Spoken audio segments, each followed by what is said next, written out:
Osiris. Count to 3. Come with me, and you'll be in a world of Do, re, mi, fa, sol, la, ti, do. You have found Daniel Donato's Lost Highway.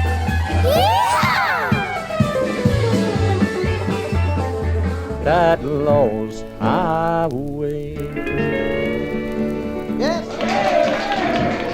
Howdy, friends. Welcome to the Lost Highway podcast. This is the podcast of all things cosmic country. This is Daniel Donato. Thank you for joining me here today. Just got home last night from New York City. Clarence is the man. Did a weekend of shows about the new project I'm in, Personal Award, which is a really Allman Brothers music now that brought back to life to speak to him. It's band. It's not really should be band. We do things It stands its ground. It's an interesting fusion of heritage versus innovation. It's funny.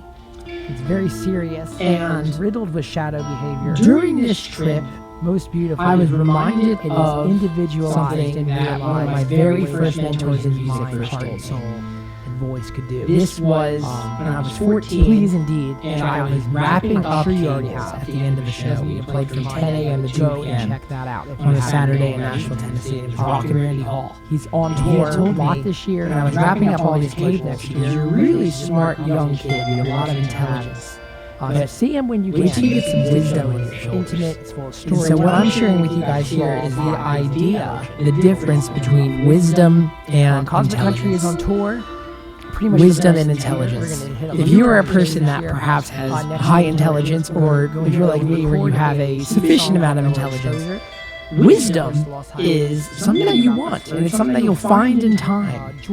This also leads to another quote, which I was just baffled at recently. I think it was Aristotle, Socrates, Plato, someone like that. Someone who is literally so old they only exist in sculpture personified form, which is that dumb people, which is the word that I read the quote and I would never use this word, learn from no experiences. Average people learn from their experiences. Smart people learn from their experiences and other people's experiences.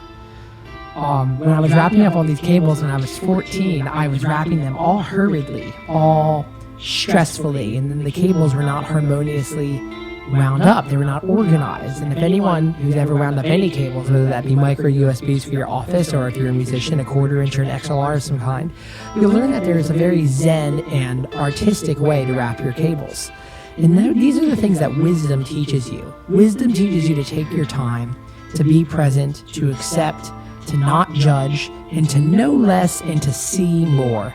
Because if you know a large amount of anything in any given domain, you know that there is 10x that you don't know. And so it's important to always be learning, to always be seeing. I was reminded of this on this trip to play the Beacon Theater for 2 nights with this new band called Trouble No More. To know less and see more.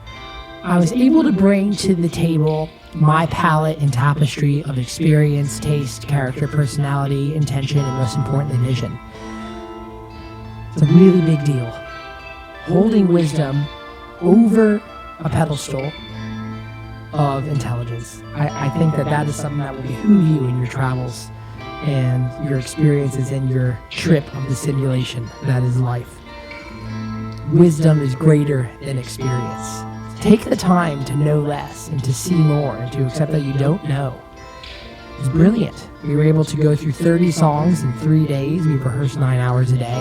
It was an absolute dream. This is another point I want to bring up to you, the listener, is that I believe that the psyche, and the unconscious have a foreknowledge of events that are not yet manifested in space and time. And you can kind of feel this if you look at some of your dreams or some of your premonitions, which are kind of one and the same thing if you read enough Carl Jung. You'll see that sometimes you know things, or you had a foreknowledge, a foreshadowing of things before they happened, events. Whether they were caused or they were acausal, they still have a root somewhere. I, at the age of 12, when playing Guitar Hero in my parents' living room, had the premonition. I would close my eyes, I would turn on the song Jessica, and I had this premonition that I'd be playing it in front of thousands of people one day. And I remember saying to myself, my God, if I could just learn how to play this song, it would feel like I'm flying. It would feel like I am doing something that humans are not capable of doing, rather. That, of course, is a very grandiose projection, but it is still just as fun and as fleeting and also present moment inducing as flying is. I was 12, and then here I am about to be 27 on April 6th in 2022, and I got to do it. It was a 15-year difference in the scheme of the universe's time and just the objective time that the Earth's been around. That is not even a second worth of time. It might be a plank, it might be a microsecond of some kind. There is a ideal in the West here that are dreams, in that our visions are somewhat silly, and that they're not rooted in anything that could be from a source of benevolent divine potential that is trying to speak to you through symbols, images, and feeling. And having had this weekend under my belt now, I can accurately and also intensely, with great feeling and conviction, say that I'm steadfast, that your dreams, your literal dreams that you have, or the daydreams that you have of you seeing yourself, if you were to close your eyes and you see yourself somewhere else, a different place in space and time than you are presently, that is a dream nonetheless. I believe that these scenes hold great meaning and potential for knowledge, F-O-R-E, for us to follow and to serve and to guide. Because it is a muse, it is a voice, it is a energy that is conscious, that is speaking to you through a language that you understand, so therefore you can go and serve it. So serve your dreams, serve them, listen to them. If they seem silly, ask yourself why. And if they seem silly because somebody else said so, fuck those other people. They don't understand the context of your psyche, of your mind. You don't even understand it fully. So how is anybody else going to? Serve your dreams. Serve those things. They will come true if they are in alignment with your vision and your intention on a macro level and micro level with your happenings and actions and endeavors that you do in life. These things come true, man. It's a wild thing, and it's a legitimate, almost psychedelic experience to be able to feel it happen in real time. I call it a dream realized. It's a wild thing. If you look at the word music, the prefix M-U-S speaks for the muse, which is a feminine energy that is of inspiration, and I-C, the suffix, the latter end of the word, means to take form, or the shaping or the form thereof. So, music is the muse taking shape. That is a freaky thing to understand and to see. I don't even know if I fully understand it, but I can marvel at it. If you have dreams in the field of music, or if you have visions, regardless of whatever field they are in, realize them, ride with them, because they are coming to you from God knows where to speak to you for a certain reason. I would say serve those things, because those are perhaps the peers that you can associate yourself with, these invisible forms of consciousness that are speaking to you through your heart and soul and your mind, and whatever that means, your mind. Who knows how deep that chasm really is? We certainly don't know. The ocean has only been explored 30%, and the mind probably even less so. So sincerely grateful to have had this experience with Trouble No More. And then we have 30 more shows with Cosmic Country coming up, which is another dream happening, another dream being realized. I'm not trying to sound egotistical here on the front of this podcast. I'm just trying to speak transparently about how I feel about all these happenings that are around. And I want to wrap it up with the idea that there are provisions or percentages that I have saved for happenings in this dream and vision, for the negative, for the shadow to live and exist peacefully with what I'm doing. So with all of these shows that we have coming up, or with what we experienced at Travel No More this past week, there were shadow occurrences that are opportunities for you to apply your wisdom to, so you can be aware and be present, and to know less and to see more, so you can take what is so-called, quote, negative, unquote, separate yourself and your ego from it, see what they are there for, and how they arose and how you're perceiving them, and then take the lessons that come from that, and then integrate them into your behavior. It's follow your dreams. It's know less and see more. It's have provisions for the shadow, and it is also learn from your experiences, learn from other people's experiences, and know that for all the intelligence that you have, that there is much more wisdom that you can accrue and compound as you keep moving through the trip of yours. Hope you're inspired by this upcoming podcast that we have here. Thank you so much for listening to this. Stay patient, stay persistent, stay positive, stay cosmic. My next guest today is one of my absolute favorite artists, Clarence Greenwood, famously known as Citizen Cope.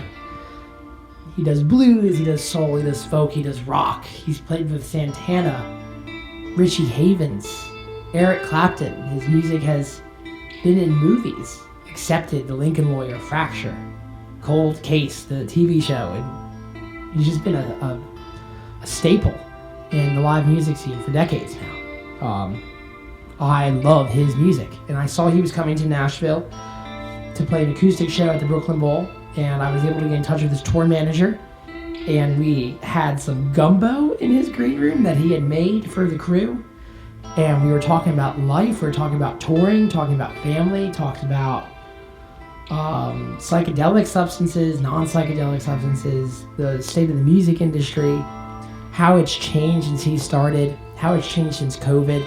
It's a beautiful, well-rounded conversation all around the pursuit of the journey, the odyssey that is a life in music, a state of flow that is music, that is in music.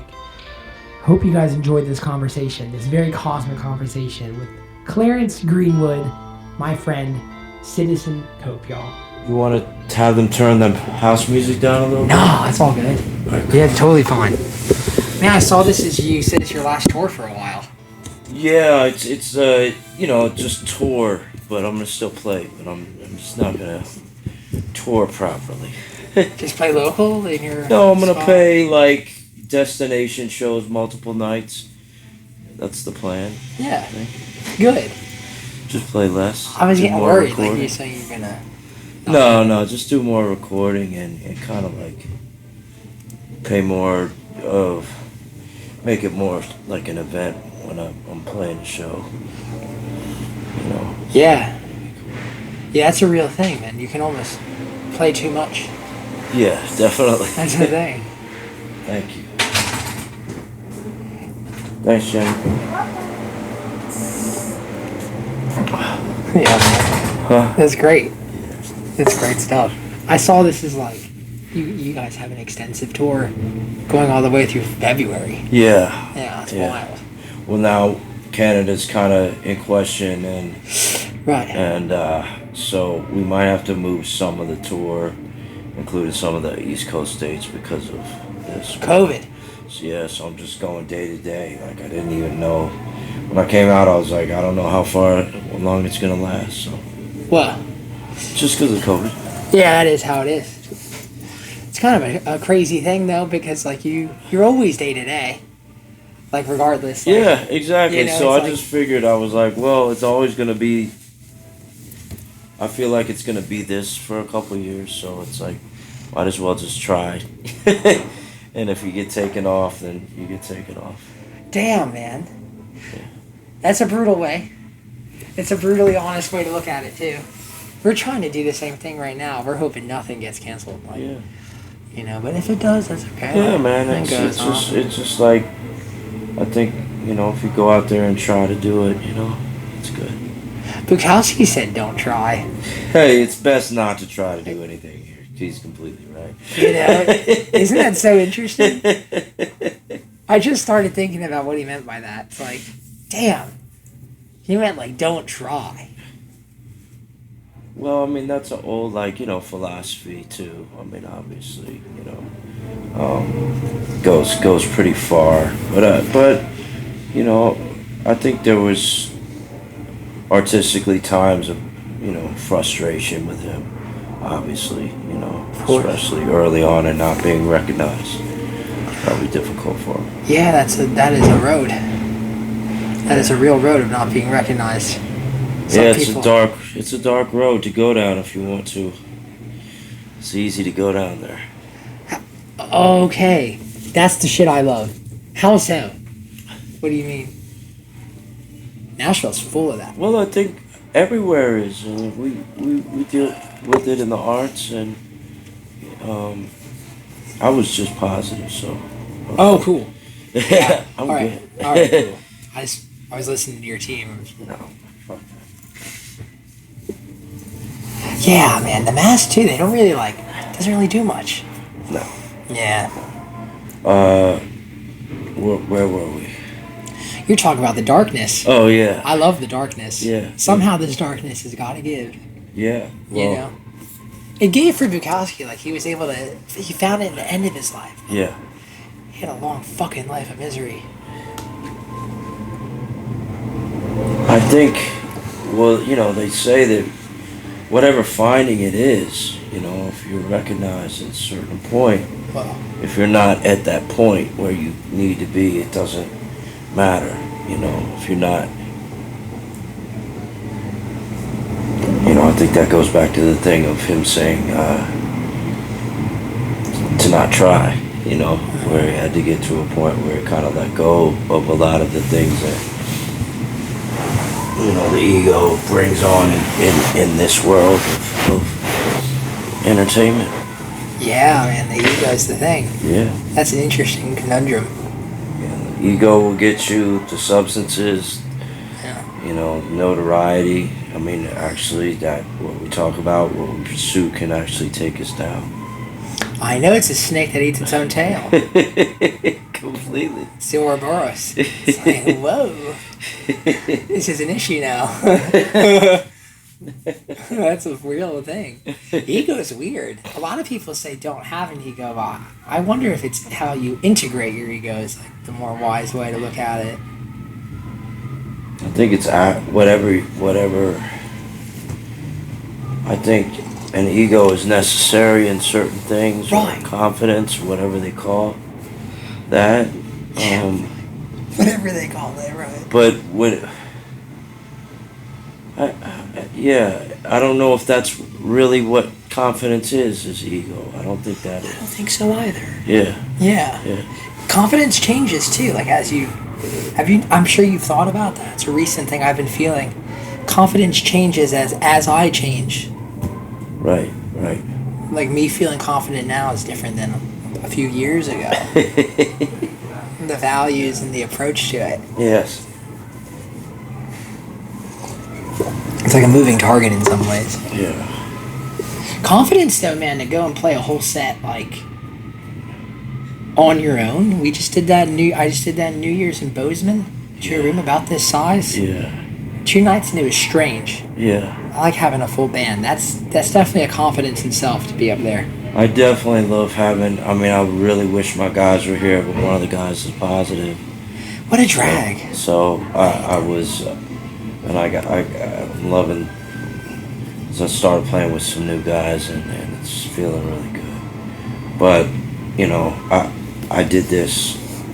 I always do an acoustic tour, and this was actually supposed to be an acoustic tour. This isn't the best room for an acoustic show, but it's a lot of energy to put out, but it's good. There's moments that you can be like, okay, that's great. Right. Are you ever thinking about that while you're playing, or you try to just not be there? Man, I think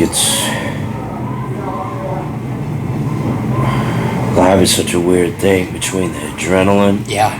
Between the adrenaline where you're trying to get somewhere else, but you're really trying to be there. You know what I'm saying?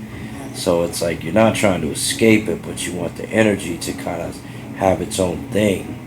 So You almost want there to be in a transcendent place. yeah, completely. I mean, I think that's what doing this is about. Also, is just kind of like, not relying on some of the things you have to rely on and just sing the song. How so? Well, just not having to rely on the rhythm and everything else. That it's kind of like Right. easy and intoxicating and all these other things that we have. It's like go down to the song. Where's the song at? Where's my emotion at? Strip it down and feel like, all right, now we can go from that. Raw fuel of emotion. Yeah. Yeah, it's a raw substance. And I think that there's things that you have when you're just singing the song by yourself that sometimes don't show up on a record or don't show up there. Obviously, the energy of it, everything, and the grandiosity of it is amazing when you have the whole full package. Of course, yeah. Yeah, then it can pull different things out of you that you didn't even know the song had. Completely. Or you had. Yeah. There is the thing, though, man, about just the man and his guitar and his muse. It's kind of a timeless archetype that's lasted throughout history. It is. Isn't it weird? It's such a strange, changing world. This fucking Teslas, but yet we still just play guitar and sing and people love it. That fascinates me on some level. Man, it's weird. It really is. It's like a super thing. It's not like a power, but it's like an energy. Yeah. I think it's something innately that we're drawn to somehow. Totally it is. Yeah, man.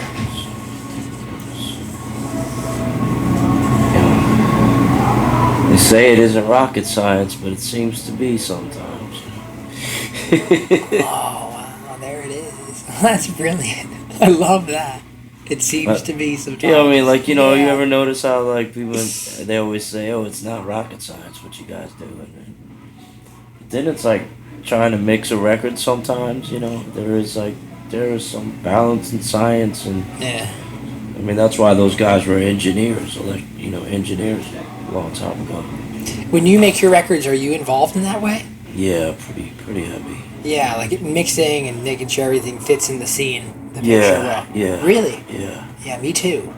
Yeah. Love that. Get lost in that world. Yeah, I mean, that's part of the record making process. And I think there's people, if you have somebody that's really, it's always good to have somebody steer that ship too. That really understands their EQs and understands their balance and effects that you can get to, kind of speak the same language. But, you're just going to hear it a certain way.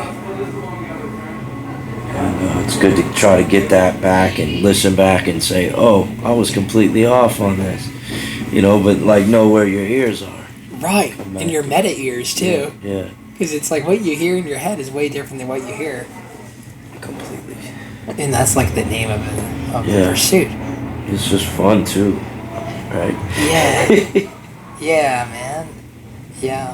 Fun's something I've really been thinking heavily about. I'd like to hear your thought on it. It's simple, but I feel especially since COVID and everything, just the societal change. Yeah. It's the responsibility to have fun. When you're up there making music. That is that's the universal rule. More than ever. Yeah. I mean, it's supposed to be, you're supposed to be doing that. You're supposed to be having a good time. But it is such an intense thing, especially when it comes from an intense place. To quote, have fun. Sometimes, it's you're bearing certain things of your soul. I don't know if fun, but right. I think you bring up a good kind of quandary there because it is double-sided sword there. Yeah. It's intense. Yeah. It's super intense. So it's also something you don't seem doesn't seem like it's work. Right. Working and conjuring are two different things. Right. I never heard that. That's good. Yeah. That's really good. There you go. That's one Wow, I haven't thought about it, man, in that way. That's true. I guess, like sing, like if Jerry were to sing like Wharf Rat, it can't be very fun to sing that. It's not like a joyous time. Yeah, I was thinking about DMX recently. When he passed away, it's like so much of his stuff was so intense and so hard, like having to put that out every night. Wow. And I kind of wondered what that was. Like if there wasn't a healing aspect or chapter in what he did, like, how transitioning was from that life to real life, and how much that life would manifest itself. Right. Yeah. That's the age-old gravity right there. Is Right. Having a balance between those both worlds. Completely. Right. Completely, man. I like how you said real world, because it's almost like music's not real. It's like not the real world when you're up there doing it. Yeah. Like time and space behave differently. Yeah. You behave differently. Like your emotions you're at least for me, I'm engulfed in a singular feeling. When I'm just driving my car, it's like a whole different experience of consciousness. Right. It's a whole different thing. Well, do you feel you're aware of that consciousness when you're driving your car? Or do you feel like you're just, it means to an end? I try to be aware. Right. It's short moments of it. Yeah. Short moments of awareness. It's hard. Awareness, yeah. Yeah. Yeah. We're doing an interview. After that, sorry. What's up, Pete? Not a whole lot. You get done working out? Yeah, I'm done working out now. Hell yeah. We'll go shower, get on.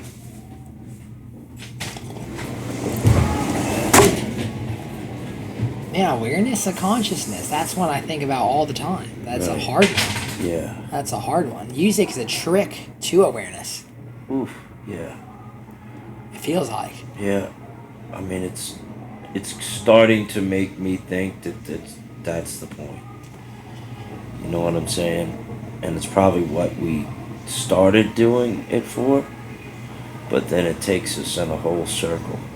Right, of money and Everything. everything. You know what I'm saying? Like, actually, let me use this as a tool for survival, not just mentally and spiritually, financially, and all this other stuff. You need that. Yeah. You need it to a degree. Yeah. But it's weird. It's a weird experience attaining it. Ikigai. What's that? Ikigai. What's It's that? fascinating. It's a Japanese concept where it's essentially a harmonious life is composed of four things. Where it's something you love doing, you have a propensity towards it, the world thinks so because they attend what you're doing or they buy it, and then you get paid for it so you can survive. Right. When it's like getting paid, it's always listed as the fourth one. It's not the first one. Yeah. It's like you love doing it's the first one. Then like the compounding effect of love. Yeah. Yeah, man. I was in Australia one time, and the guy was explaining that, like, the people that come and settled Australia or were speaking to the elders that were native to the land.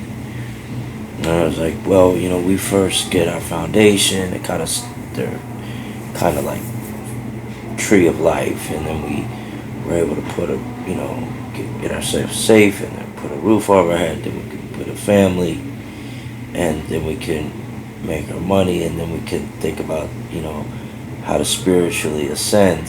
And he said, and then the other said, well, we have the exact same thing except it's opposite. Right. I love that, man. I love that. Yeah. I love that. It's brilliant. Yeah.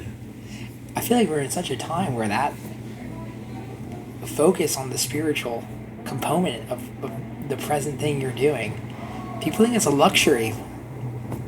But if you look at anything that's timeless or that hits you, it's a necessity. Yes. Right? Completely. Seems like. Yeah. It's definitely not. I mean, I think that's why we look at it as a weird thing. It's like Right. you have these people that are like, all right, we'll try and do ascend. Well, I have to make money first to become spiritually ascended. You know, like, oh, I have to, you know, I can go to this, and I can do yoga, and I can go to meditation, and I can get this and that. But the fact is that, you know, that's really where you're supposed to be. Starting. Yeah. And I think we all started there. We just got it's one of the things that, you know, we lost focus of. You lose, and that's what it is you lose focus of that vision, Yep. that feeling. Yeah. It's not that it leaves you. No, it doesn't It's leave. always around. Our mind leads us away from it. Yeah, it depends which mind, you know. Yeah. Seems like there's a lot of them. There's a lot of them. Or there's a lot of dimensions to it. Did you... You didn't start, like, putting out music to get rich and famous. That wasn't your thing at all. You probably wanted fame. You probably wanted success. Yeah, I mean, I think when I started it, that wasn't even like like I didn't even look at that as an option. Like, oh wow, I didn't think that it wasn't like, oh, I'm gonna go win a Grammy Award doing this. And I knew people that thought like that.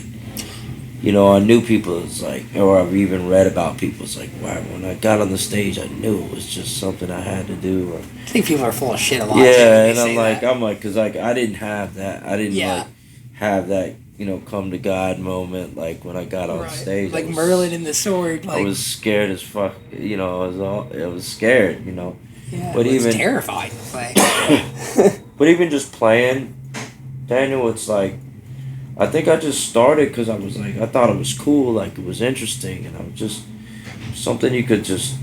I was fascinated with God. I didn't know how music was made, and just started like with drum machines and samplers and stuff like that. Yeah, And man. got into like, oh, dissecting a song, or this is a verse, this is a chorus. Like, I had no concept of what that was, and kind of like reverse engineer, like how songwriting was done. And it was like, but then it was like I had all these words, but I didn't understand the music element of it at all. And so I guess to answer your question, it probably comes from an insecure place where you're trying to be an artist, I guess. Maybe not insecure, but trying to show, yeah, like, I think artists a lot of times don't necessarily do, I mean, they do things well, but they haven't come in to what like maybe is kind of seen as doing stuff well, you know, like, you know, whether it's like you're a great athlete or a great like right. fast runner, or you Right. know, like things that like come to you that kids can see that you have, or if you know, read super fast, or like test score really good in school, like all those things that kind of like put you in that lane. And I think artists sometimes don't have that thing going up. So then, wow, when something comes in up to them, like you mentioned with the propensity, you know, sometimes artists don't have a propensity, something to like find, and then it finds them somehow. That's a reality. Yeah. Is that thing, that muse finds you. Right.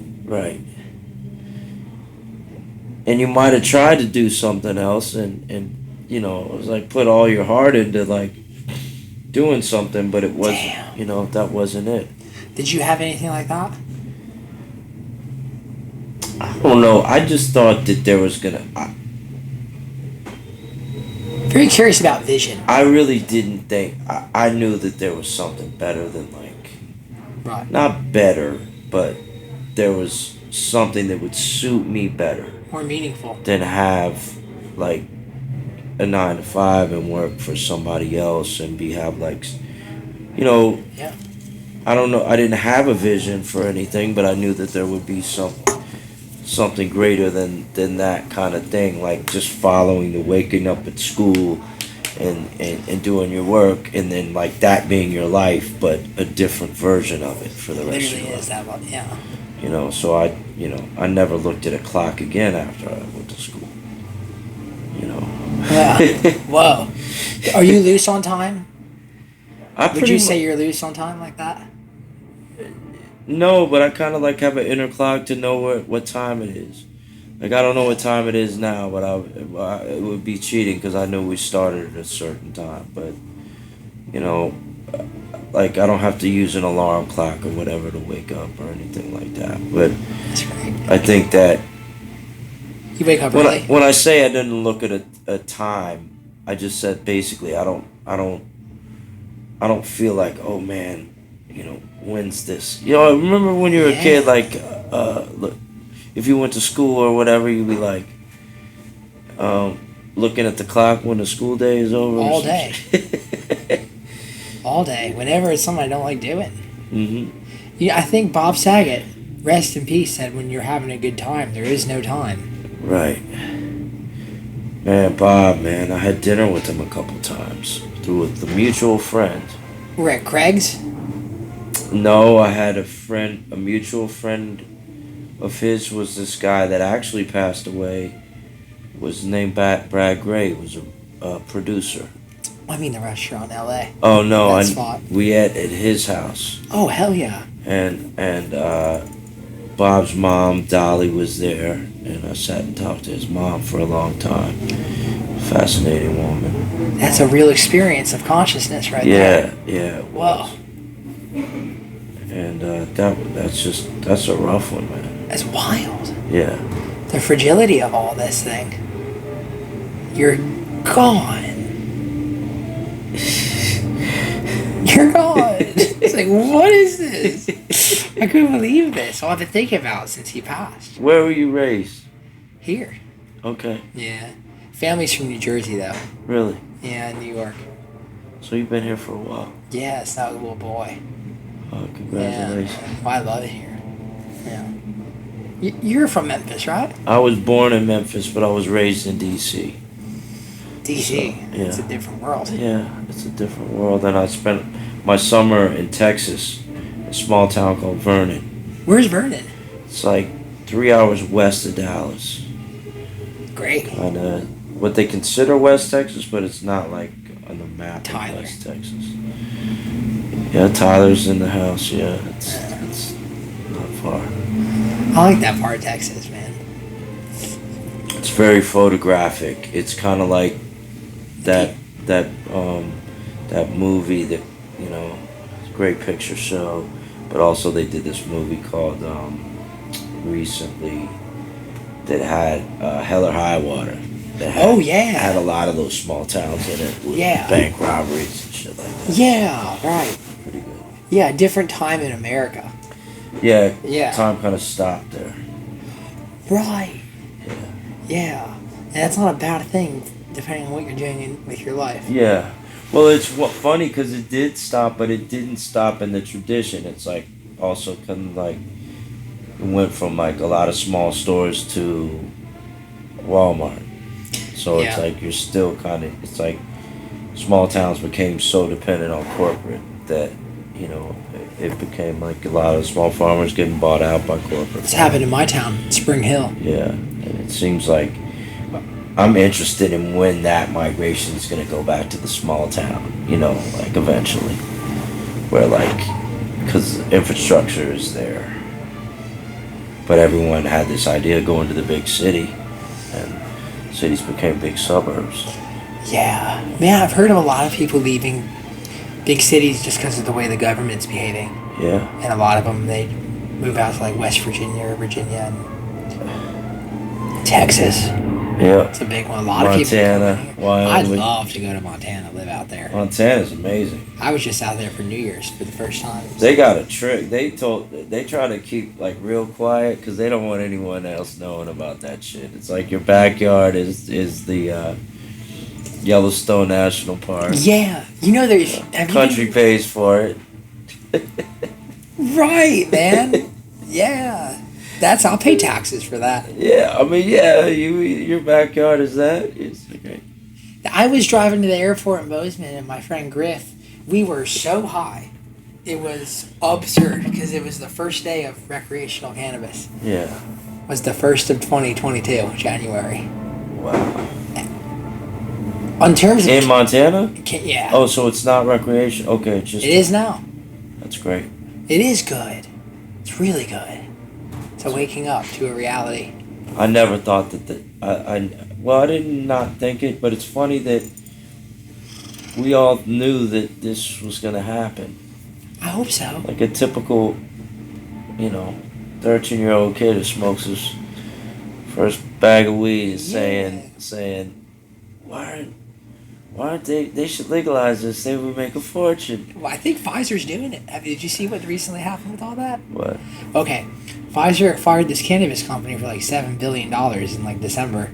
And like now, a few weeks later, there's all this like media coming out saying how there's this thing within THC that stops COVID from getting in your lungs. It's like, damn, man, we're really just bending the truth to earn $1 a lot.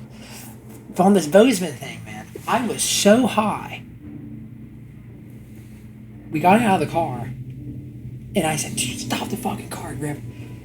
I was going to a flight. There's mountains everywhere, 360. Yeah. And he's like, "No, man, that's just in Bozeman. In Bozeman, there's literally 4 different mountains that are around you, 360. It's like, that's heaven on earth out there, man. Yeah. Being surrounded by the enormity of nature is so inspiring for music. Like, it's just beyond. I mean, yeah, it's just. It is beyond. It's interesting. We run around to try to get to places like that, but those places are there. And they've been there. Yeah. Yeah. It's almost like, too, I don't know, I think it's like the closer you get to all kinds of people, you get like human level energy. Yeah. And then you get out there and it's like universe level energy. Like Completely. The mystical. The mystical, yeah, the cosmic. Whatever it be. Yeah, it's all around there. Where do you live now? Are you in Texas? No, I'm actually in Los Angeles, but I was in New York for a long time. I don't know how long I'm living in Los Angeles, but yeah, I mean, you like it out there? I don't dislike LA. I don't love it. So, and not anything except for the fact that I like to wake up and walk somewhere and have a conversation with the coffee guy and read my paper. Right, man. That's a real thing. I'm kind of like a neighborhood guy. That's why New York was kind of cool. Yeah. Where did you live in New York?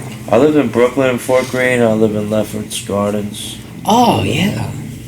It's great areas. Yeah. Yeah. You ever go to Skinny Dennis over there?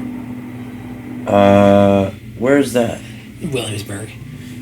Williamsburg, I didn't hang as much out at, but I did go to.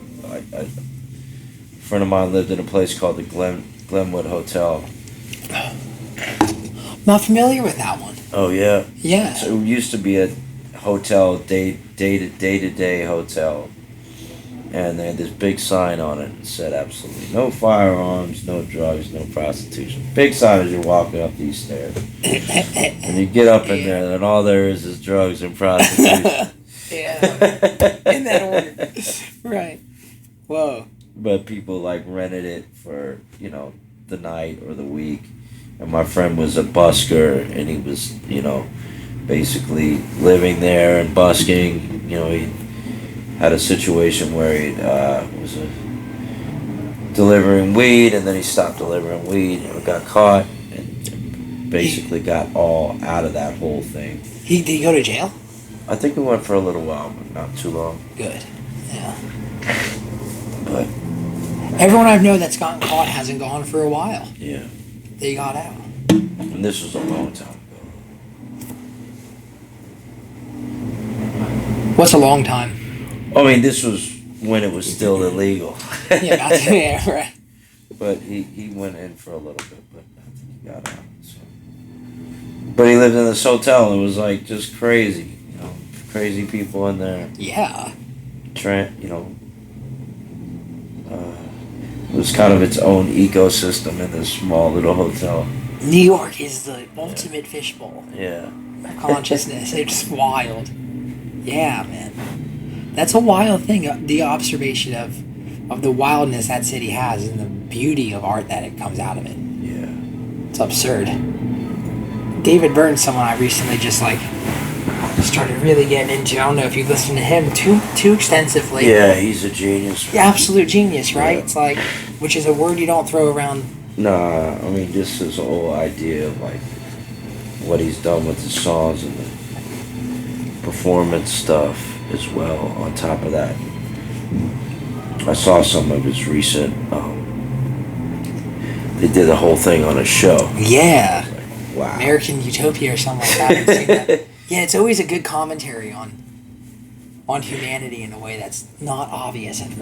Yeah, they were all playing their instruments, kind of dancing around, Yeah. walking around, and it's just like, who thinks like this? Someone who's on their own trip Yeah, yeah. in a But realized way. just such high art too. You know, it's just like, all right, I'm not gonna come out here and just sing it. You know, Right. the hits, and that would be awesome too. Right. He figured out how to do a lot of different things, and he was always had good taste, and was always ahead of that. You know, I think he's one of the last type. You know, there's not a lot of great artists in music as much, you know, anymore. I think he's one of the last great ones, you know. Whoa. That's a real thing. That's a real thought you have there. Yeah, I mean, it's Feeling. like, What makes you say that, I wonder? well, I think there was a time when art and commerce could meet, and I think right now it's a little It's asymmetrical. harder. Right. You know what I'm saying? There Yeah. was a time when a David Byrne could make a dope record and it still get on, like, to mainstream culture. I mean, he wasn't Michael Jackson, but, you know, he always, Cleaned house. yeah. Yeah. So Wow. I think it came with, you know, there's less importance on songwriting and stuff like that. Yeah, it's more like on image. Yeah. It's on social media. Yeah, and then it's like kind of like with the writing, but it's perfect for the times because it's what the times are. Perfect for the times. Yeah.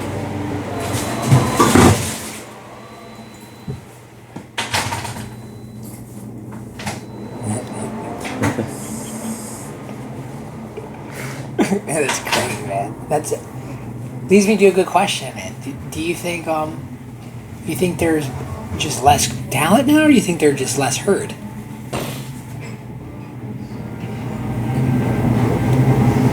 I think it's very easy for talented people to get confused and not focused. Yeah, because I think it's like that's where the talented people have to, that's the room that's the ball they have to chase. If you have talent, you have to chase that ball. And that ball has become bigger and bigger. Exponential. Right? Yeah. But that ball is, you have to chase that ball. Like with pop music or whatever, like, kind of thing. And it's like, No. and what is considered pop music, whereas like the ball used to be like, it's a great record or a great song or something like that. That ball is changed. So, Right. You Moving know. objects. so is it less talent? I don't think it's less talent. I don't I think think there's so like either. cats that got like a lot of talent.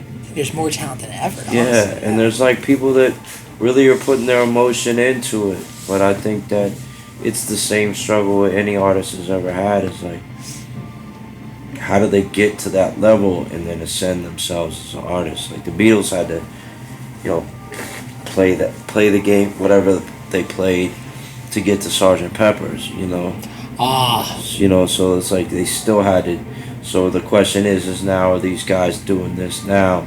Are they going to be able to ascend to a different higher level, artistically?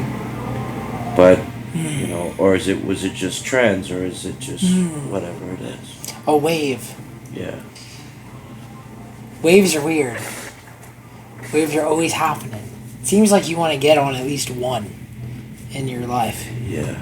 And if you're smart, you can have a happy time. There's always waves, though. Yeah. That's a real thing. What do you think about the idea now of like, it's almost like there's like a struggle between like real and less authentic. And it's like that. I wonder if it seems like that's a new thing, but if you actually look at it, it's like not a new thing. It's like the same episode of art that there's ever been. Yeah, there's like, nothing new. Right? Right. I think that's always been the struggle. Right, it's always been. Yeah. Would you have classified yourself as someone who like had faced that struggle and just overcame that struggle? I think it was always important for me to do something that I thought was, and the word is being overused now, was authentic. I would like to think that was kind of like something that I wanted to. Yeah, man. To attest to, because then you can stand on that. It's like you can make money a million ways and you can be famous a million ways, but it's like that one's kind of hard to fake. Wow. That one's kind of like, that's the thing that really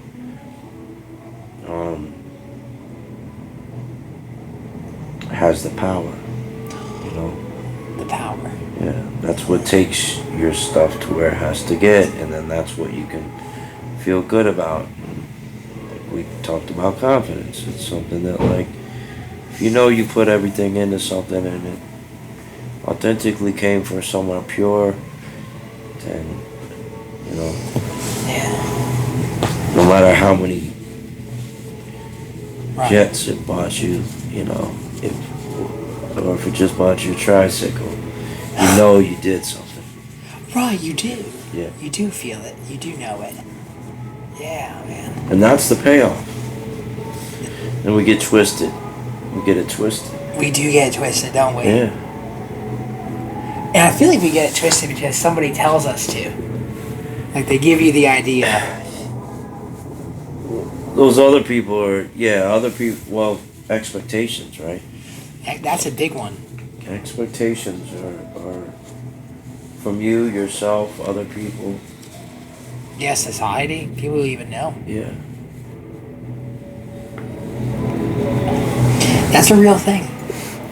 I feel like you could never have not been authentic to yourself. Like if you'd have tried to make something that was like. No, I always felt like this has to be something that's cool.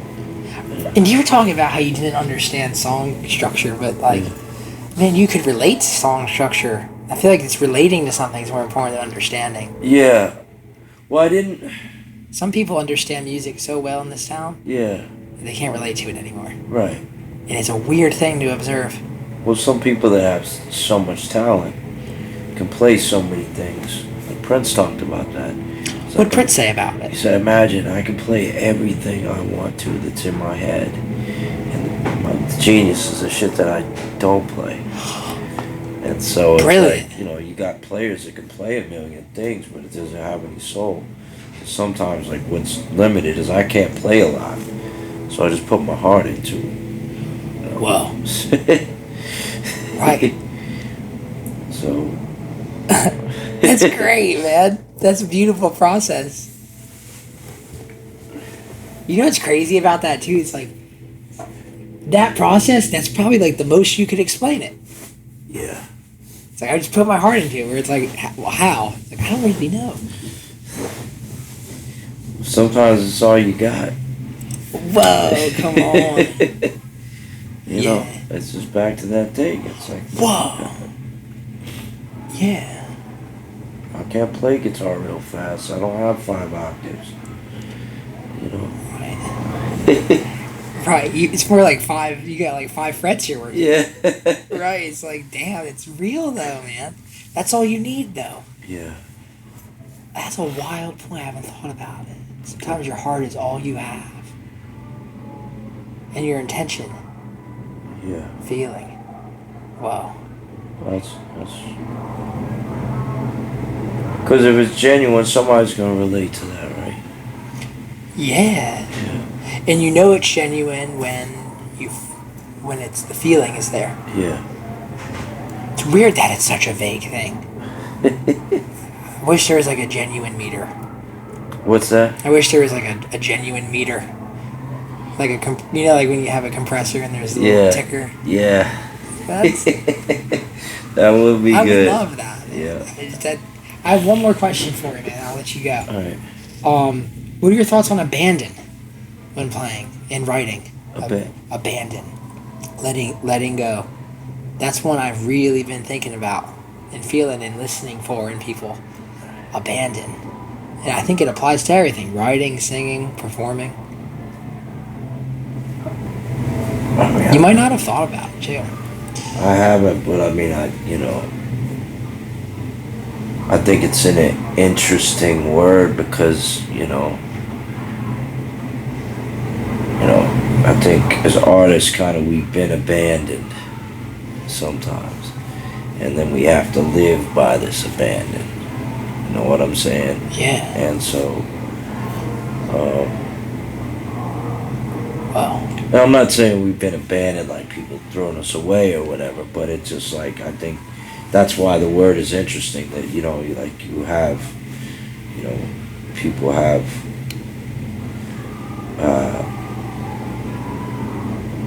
you have to let go of that. So I think abandon is super important. Like, wow.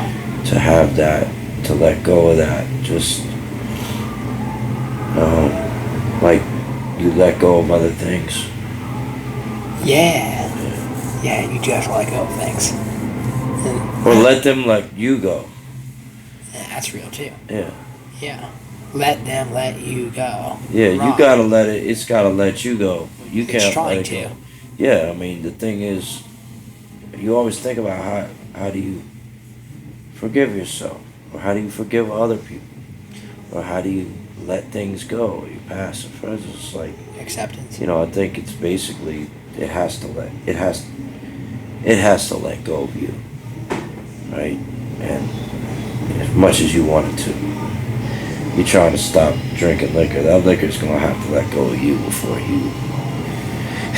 That's tough, man. I could go all day on that. Why drinking's legal and weed's not? That's a crazy moment of humanity. Yeah. Aliens were watching, like, what? Roach from the ground? They won't let them. They put them in jail if they smoke it? What in the world? It's wild. Thank you for the time, bro. Thank you. I got it. Looking at your shirt, I lost my shirt like that. This? Thanks. It's a Levi's. It's called Double RL. Oh, okay. RL. Yeah. You know Double RL? Yep. It's like the best brand. Yeah, I love them. Yeah. They have a couple of these in the city. Yeah, I have an old Levi's one like that, and I was like, fuck. You got the leather on now. Yeah, this is a Levi's too. Yeah, man. Thanks for the time, brother. All right, bro. Yeah, man. Huge fan, man. Thank you so much. Thank you for listening to the Lost Highway podcast, brought to you by Osiris Media, because this road needs a place to go. And we are staying hydrated today from our friends over at Topo Chico. Circling back to what started this podcast here today, which is to know less and see more, wisdom over intelligence, and to learn not only from your own experiences, but from other people's experiences as well. The books I'm reading right now are a lot of Carl Jung books: Man and His Symbols, Synchronicity, The Unrealized Self, and The Red Book. I'm working on all of these. Learn from other people's experiences, read lyrics, read books, listen to podcasts, and learn and integrate. Thank you guys so much for listening. Stay patient, stay persistent, Stay positive. Keep it cosmic. Osiris.